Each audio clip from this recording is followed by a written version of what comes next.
अस्सलाम वालेकुम दोस्तों। सबसे पहले आप हमारे चैनल को सब्सक्राइब कर दें, फिर मैं आपको कार्टून वीडियो बनाना सिखाता हूँ। चलिए मोबाइल की स्क्रीन पर इंशाट ऐप को ओपन करो। ओपन करने के बाद यहाँ में से इसमें से कोई पिक्चर सेलेक्ट कर लो। जैसे मैं यहाँ पर सेलेक्ट कर लेता हूँ अपनी मर्जी की। सेलेक्ट करने के बाद इस सही वाले आप आइकन पर दबा दें। दबाने के बाद वेटर मार्क पर क्लिक करें, फिर फ्री रिमूव पर क्लिक करें।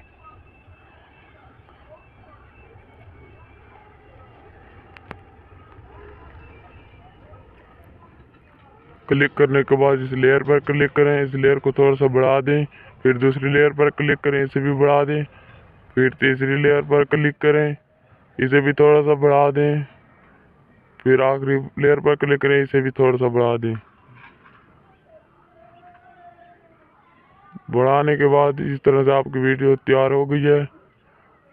अब इसे एक्सपोर्ट कर सकते नहीं। सबसे पहले आपने ये साइज रख लेना भाई, आपने टिकटॉक की बनानी है, यूट्यूब की बनानी है। फिर आपने एक्सपोर्ट पर क्लिक करना है। एक्सपोर्ट पर क्लिक करोगे तो आपकी ये वीडियो सेव हो जाएगी गैलरी में। इस तरह से कार्टून वाली वीडियो बन सकती है।